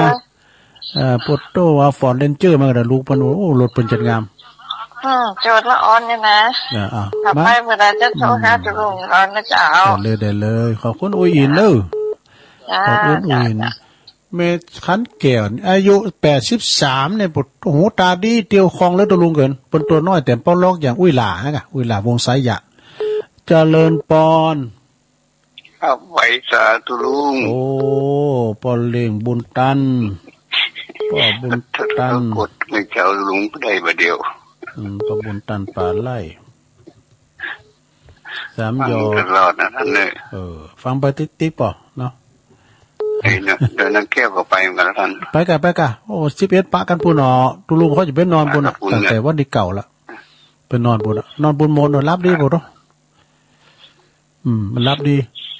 ไม่ถานะท่านเด้อยินดีเด้อก็วันจะร้องน่ะวันที่21น่ะเพิ่นจะมีเพลซ้อเนี่ยแม่ครูสีหมื่นเมืองยองลูกศิษย์ของวัดพระบาทตากผ้านะเพิ่นจะมาซ้อแล้วก็แม่ครูบัวซอนถนอมทรัพย์นี่กะถนอมบุญเจริญปอนไปสาครับลุงป้อมหยังครับเป็นเศษน้อยนะครับเนี่ยครับประจำที่แต่เราพังตลอดครับ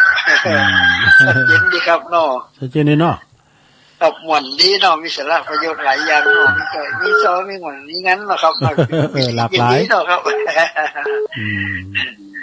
หลากหลายนาแดงนาน้อยเนาะครับนาแดงนาน้อยครับที่ของวัดนานได้ประสบแต่ความสุขความเลยโอ้ขอบเกี่ยวกับกดไฟมีอายุมันยาวโอ้สายนี่มาเตียละโอ้ขอบคุณวานานเนอะวานานก็เหมือนกันเนอะพี่น้องบันไกเอาไว้สาครับหลวงพ่อมานิดมาเลยครับไว้สาขอแสดงความยินดีตัวยายพรด้วยเนอะเพื่อนใหม่ดีมีสุขได้จุกได้ใจเนอะอยู่มันยืนยาวเนอะยายพรเนอะวันนี้ถ้าแบบแกงมันนุ่นจะลุงมาเนี่ยตึงไปสารเงินใหม่ไปสารเท่าเงินใหม่ละจะลุงยาวอยากกินอย่างกินเถอะเนอะจะฉันนะก็ฉันเถอะเม่นคนที่ไงเม่นคนที่นี่จะก็อันฉันตั้งอากาศเอาเนอะยายพรเนอะพรก็อยู่ตั้งอากาศจะเบิดอยู่อยู่วัดหอมบุญได้จะสวดมนต์จะลุงครับ ครับผม ผมขออนุญาตลุงอ่านหนึ่งรายชื่อรายนามเล่มสัก4-5เจ้าหน้าที่บนทัพเป็นเจ้าภาพนะครับ ครับมีพ่อเจริญแม่บัวเลิศพร้อมกับนายอนุรักษ์วรฤทัยวงศ์บ้านดวงดีหมู่ที่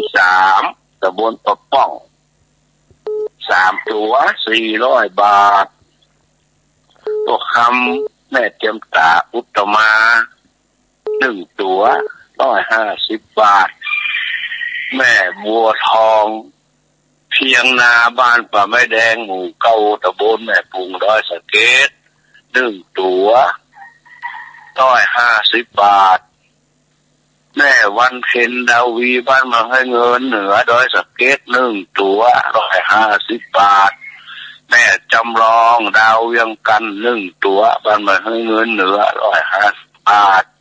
แม่เกียงคำดาวตากบ้านมาให้เงินเหนือดอยสะเก็ด1 ตัว150 บาทเอาแต่อีก่อนมันถูกมันก็อ่านต่อแถมเมื่อคนอื่นคนโทรมาขอคือกับทุกท่านที่จะรู้รวบรวมไม่ได้จะเป็นหมอเพื่อฐานตะปูอภิวัฒนาวิกรมมาที่11เดินทะลุงเนอร์ครับ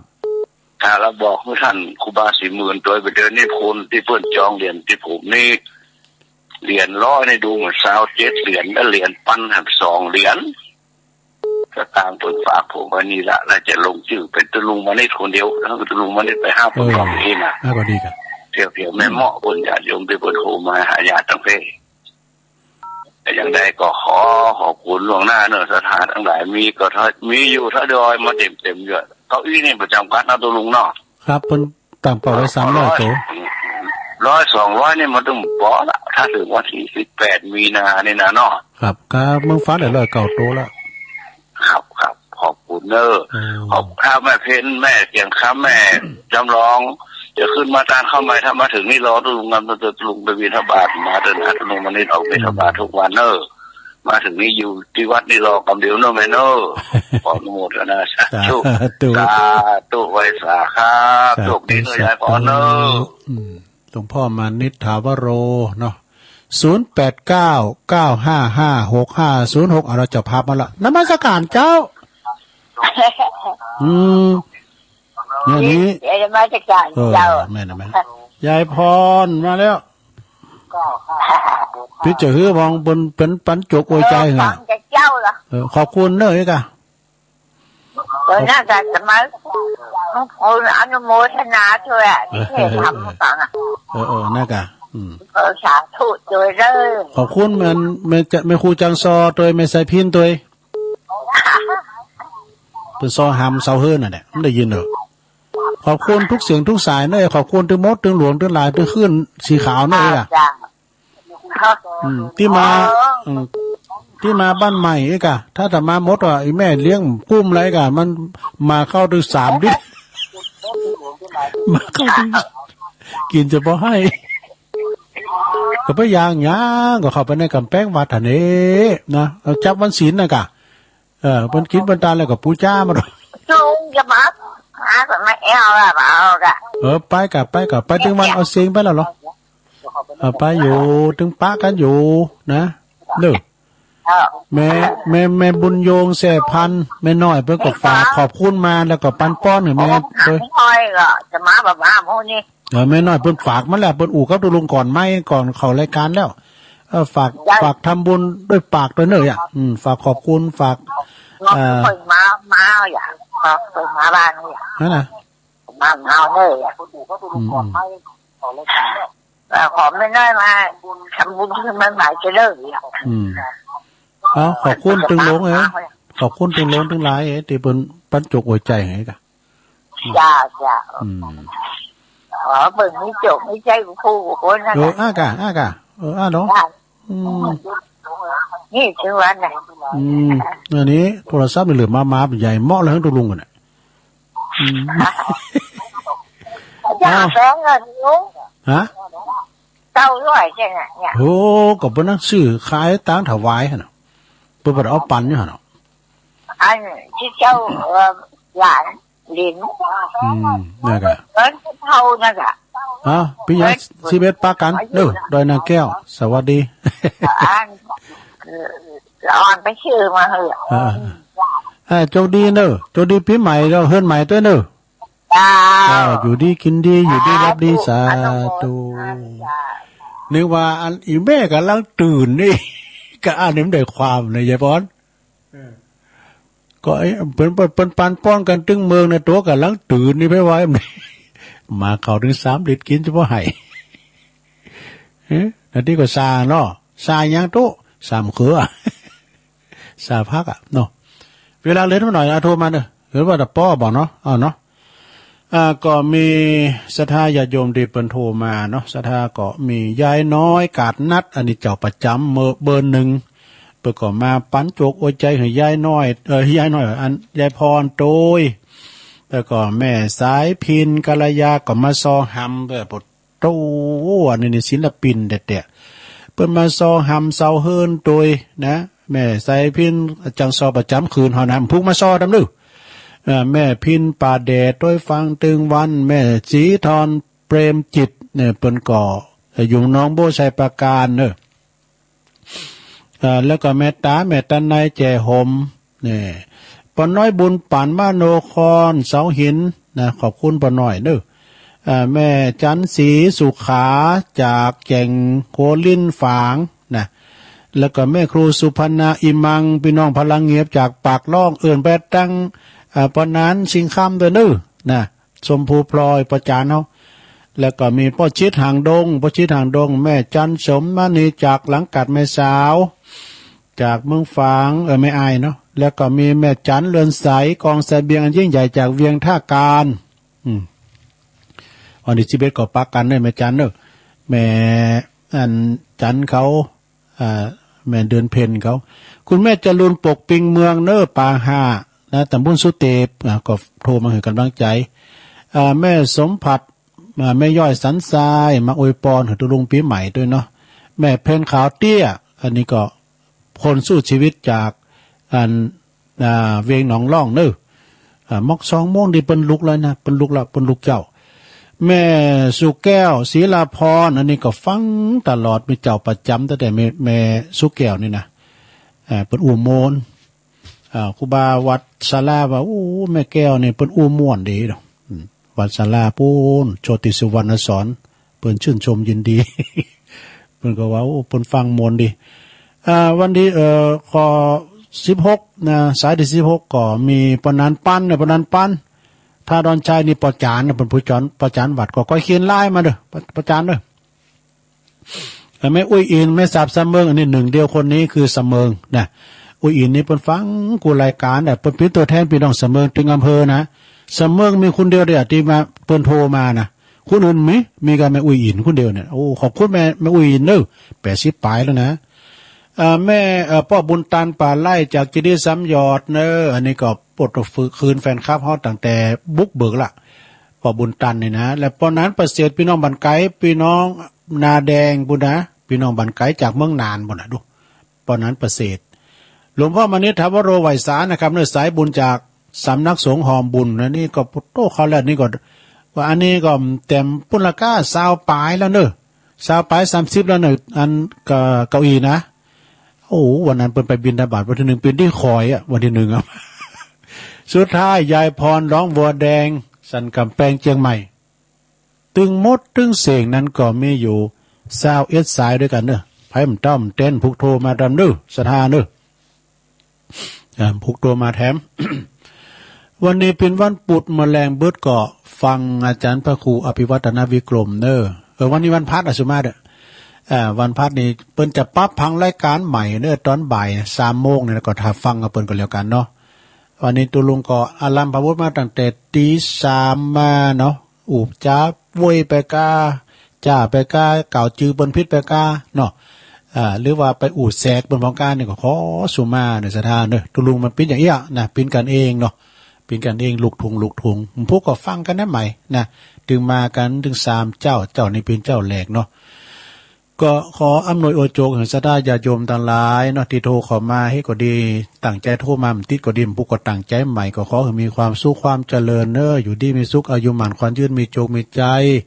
บ เหมือนกันจูปู่จูคนฟังไปติ๊กๆเนอก็เดี๋ยวก็ฟังต่อจากตุลุงแถมเนาะอยู่ดีมีสุขเหมือนกันจุคนจุตันจัตตาโลธรรมาวาตันติอายุวันโนสุขังปะลัง